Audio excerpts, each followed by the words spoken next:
Halo, selamat malam teman-teman ya, ketemu lagi dengan saya Bimo di channel Bimo Digipreneur, berbagi tutorial di dunia digital. Oke teman-teman, materi ini sangat ditunggu-tunggu ya, jadi sudah banyak beberapa yang japri. Ya mohon maaf saya tidak bisa memberikan satu materi sampai selesai, tapi teman-teman bersabar ya, karena ada beberapa kesibukan saya yang harus saya kerjakan juga, jadi saya membuatnya ini juga sesuai bagi-bagi waktu saya ya. Jadi pastinya teman-teman akan saya ajari sampai selesai, sampai bisa menghasilkan desain yang bagus. Nah, saya teman-teman sabar, kemudian pantau terus channelnya ya. Yang penting nyalakan tombol loncengnya supaya nanti ketika saya upload teman-teman tahu bahwa ada update video terbaru. Nah, bagi teman-teman yang mungkin baru masuk ke channel saya, jadi di sini saya mengadakan kelas desain gratis ya, kelas desain gratis, dan kali ini kita masuk ke sesi kedua. Sesi kedua adalah menu atau fitur dalam PowerPoint yang nanti kita akan belajar bareng-bareng. Jadi menu-menu tombol apa saja yang ada di dalam PowerPoint yang itu nanti dipakai untuk mendesain ya. Nah, bagi teman-teman yang baru nonton, belum subscribe, silahkan like, subscribe, boleh juga komen ya, supaya saya lebih semangat lagi membagikan tutorial di dunia digital. Bagi yang sudah subscribe, saya doakan jualannya semakin laris manis dengan bisa menguasai desain produk yang bagus dan elegan. Oke, langsung saja kita praktekkan. Kita masuk ke PowerPoint. Nah, ini PowerPoint pertama kali buka tampilannya seperti ini ya. Ini 16:9. Jadi cara mengubah ukuran nanti di video berikutnya akan saya bagikan ya. Yang pertama, untuk membersihkan layar, kita pilih yang ini, layout, kemudian blank. Nah, saya akan ajarkan teman-teman menu-menu apa saja sih yang biasanya dipakai di dalam mendesain ya, di dalam PowerPoint untuk mendesain. Nah, yang pertama teman-teman pastikan mengenal tombol shift ya, tombol shift pada keyboard. Jadi saya pertama akan memulai dengan tombol shift ya. Jadi di dalam keyboard itu ada tombol shift. Jadi tombol shift di dalam keyboard itu sering dipakai dan sangat penting, karena kalau tombol shift-nya ini nanti miss, itu akan menjadi hasil yang tidak bagus. Dan teman-teman, walaupun ini dasar sekali, saya harapkan teman-teman sekalian juga praktek ya, jadi supaya hasilnya juga bagus, karena ini memang harus benar-benar dipraktekkan. Nah, salah satu fungsi tombol shift adalah untuk membuat ukuran gambar itu kalau mau persegi bisa persegi full, kalau mau lingkaran bisa lingkaran full ya. Contohnya, ini saya mau menambahkan shape ya, yang di sini namanya shape ya, bentuk-bentuk ini. Nah, misalkan saya mau menambahkan lingkaran, saya klik dulu lingkaran. Ini contoh saya tanpa menekan tombol shift ya. Jadi ini saya bikin lingkaran. Nah, ini hasilnya kayak gini. Jadi berpotensi itu jadi lonjong-lonjong ini. Kita mau mengepasin jadi lingkaran bulat penuh itu agak repot. Ya, ini bentuknya agak repot. Ya. Jadi lingkarannya belum tentu lingkaran benar-benar lingkaran yang persegi ya, lingkaran yang simetris ya. Nah, beda lagi kalau misalkan sekarang saya pakai tombol shift. Jadi sebelum saya tarik geser ya, saya tekan dulu tombol shift ya. Jadi setelah klik lingkaran, saya tekan tombol shift lalu ditahan ya. Setelah ditahan kemudian ditarik. Nah, ini akan lingkaran yang simetris ya, mau dilipat atas bawah, kanan kiri ini simetris. Ya, beda dengan yang di sini ya. Yang di kiri ini kita mengepasin simetrisnya agak susah, kalau yang di sini sudah pasti. Begitu juga kalau mau bikin kotakan persegi ya, apalagi kalau teman-teman jualan di marketplace gitu kan harus persegi ya, Instagram post 1:1 kan harus persegi. Nah, kalau kita tanpa tombol shift ya, misalkan ini tanpa tombol shift, hasilnya kayak gini, bisa lonjong, bisa belum tentu persegi ya. Nah, ini kalau kita tanpa pencet tombol shift. Nah, kemudian kalau kita pakai tombol shift ya, tombol shift, shiftnya ditekan dulu sambil ditahan, baru yang ini diklik lalu digeser. Nah, ini sudah pasti persegi.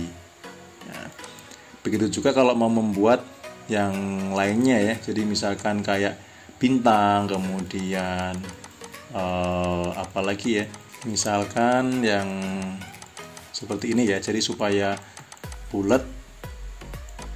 Nah, ini kalau ditekan shift dulu hasilnya kan bulat. Tapi kalau tanpa shift ya nggak bisa seperti ini. Kemudian ada tombol lain, Ctrl D ya. Ctrl D itu untuk membuat duplikat. Jadi misalkan teman-teman sudah membuat lingkaran, nah pengen lingkaran yang sama persis. Biasanya kan Ctrl copy paste ya, tapi dengan Ctrl D itu juga sudah bisa menjadi dua bagian yang sama persis kayak kontrol copy paste ya, tapi dengan kontrol D itu lebih cepat. Begitu juga kalau ditaruh di sini juga sama, kalau di kontrol D itu jadi 2 ya, jadi duplikat. Huruf ini juga sama, kalau di blok dulu kontrol D juga sama, jadi duplikat ya. Jadi kontrol D ini salah satunya fungsinya untuk membuat dua ini ya, dua gambar, dua foto, dua teks yang sama persis. Teman-teman boleh sambil praktek ya supaya bisa paham, karena kalau dengan praktek itu akan lebih mudah. Dan ini walaupun dasar, walaupun belum jadi desain, teman-teman benar-benar harus paham, karena nanti ketika membuat desain kalau ini nggak paham nanti akan repot dan hasilnya akan berbeda. Nanti teman-teman akan menemui kok di klik kanan hasilnya nggak sama ya, kok dipotong malah nggak kepotong dan lain-lainnya. Jadi di sesi kedua ini benar-benar sangat penting teman-teman kuasai dan juga praktekkan. Lalu untuk memotong gambar ya, memotong gambar itu kita juga ada tombol shift-nya juga, ada menu tambahan lainnya ya. Misalkan saya punya gambar, ini saya pakai tombol shift ya biar persegi. Nah, ini mau saya kasih warna biar beda. Nah, kalau mau ngasih warna klik kanan ya, klik kanan format shape. Nah, kalau line ini untuk warna yang di pinggir ini ya, warna yang di pinggir ini biasanya saya hilangkan kalau tidak perlu. Nah, ini saya kasih warna kuning misalkan. Kemudian saya pengen motong yang kuning ini pakai warna yang ini, warna merah, lingkaran warna merah.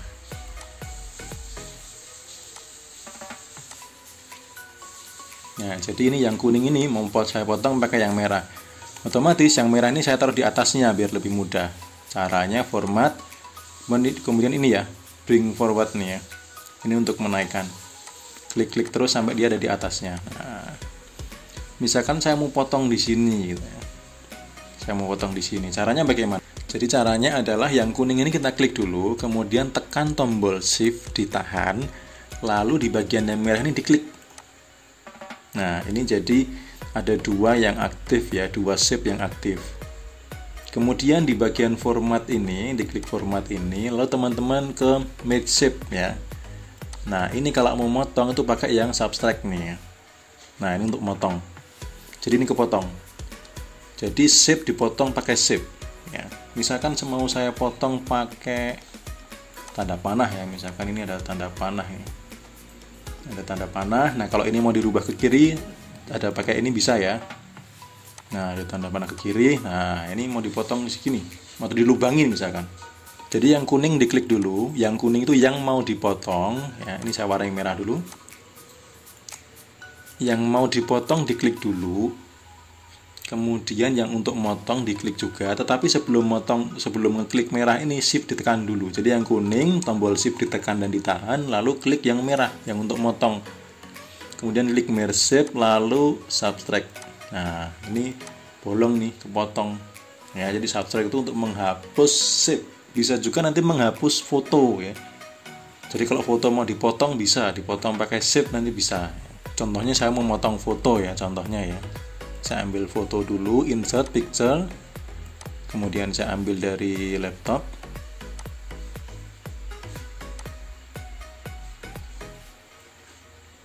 Nah, contohnya ini ada gambar sepatu ya.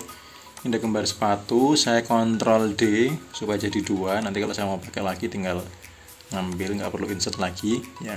Ini gambar sepatu nih, misalkan ini mau saya potong ya, atasnya ini mau saya potong ya. Kita bisa motong pakai shape. Nah, ini shape-nya, kemudian taruh di sini, misalkan mau dipotong bisa. Jadi shape ini bisa untuk motong gambar, bisa untuk motong shape juga. Caranya adalah gambar sepatu diklik, kemudian tekan tombol shift lalu tahan, kemudian klik yang untuk motong, ya, shape-nya untuk motong, lalu di sini formatnya ada 2. Ya, kalau tadi formatnya ada 1. Jadi kalau ini untuk motong foto, nanti formatnya berubah jadi 2. Klik yang sebelah kiri ya.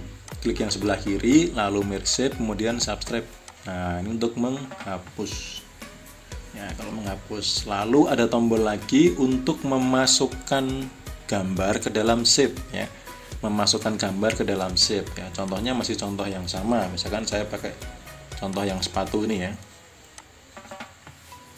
Nah, misalkan sepatu ini mau saya masukkan ke dalam lingkaran ya, ke dalam lingkaran sini. Nah, lingkarannya otomatis saya naikkan dulu, format, bring forward. Nah, ini udah di atasnya nih. Nah, ini bisa dilebarkan. Nah, satu cara melebarkan itu tetap tekan shift ya. Shift ditekan baru dilebarkan supaya apa? Tetap simetris ya. Ini shift masih saya tahan. Shiftnya masih saya tahan ya. Nah, begini. Kalau teman-teman misalkan mau lihat gambar belakangnya, ini bisa dibikin transparan biar kelihatan ya, yang gambar cat ini. Nah, transparansi ini bisa digeser ke kanan. Jadi teman-teman bisa ngelihat. Ngecilinnya jangan dari sini ya. Nah, nanti udah nggak jadi lingkaran. Ngecilinnya dari pojok sini. Dan tekan tombol shift. Karena kalau dari pojok tanpa tombol shift ya, ini saya tanpa menahan tombol shift ya, tuh hasilnya nggak jadi lingkaran, susah buat lingkarannya. Tapi kalau pakai tombol shift ya, ini contohnya shift saya tahan. Nah, ini tetap lingkaran yang simetris ya. Jadi bisa digeser-geser. Nah, misalkan saya mau ambil gambar sepatunya, saya masukkan ke dalam shape lingkaran ini. Caranya adalah gambarnya diklik dulu, kemudian shift ditahan, tombol shift ditahan, lalu klik shape-nya, ini shape ya, shape dari sini tadi. Kemudian format yang sebelah kiri, merge shape, lalu interset ya. Lalu interset. Nah, ini udah jadi masuk ke dalam lingkaran ya gambarannya, gambar sepatunya masuk ke dalam lingkaran. Nah, jadi itu tombol-tombol untuk potong gambar dan untuk memasukkan gambar ke dalam shape ya. Oke, untuk sesi 2 saya cukupkan sampai di sini teman-teman. Ya, jangan lupa like, subscribe, nyalakan tombol loncengnya supaya ketika saya upload video teman-teman dapat notifikasi dan langsung bisa mempelajari dan mempraktekannya. Baik teman-teman, selamat malam. Sampai ketemu saya dengan Bimo di video-video berikutnya.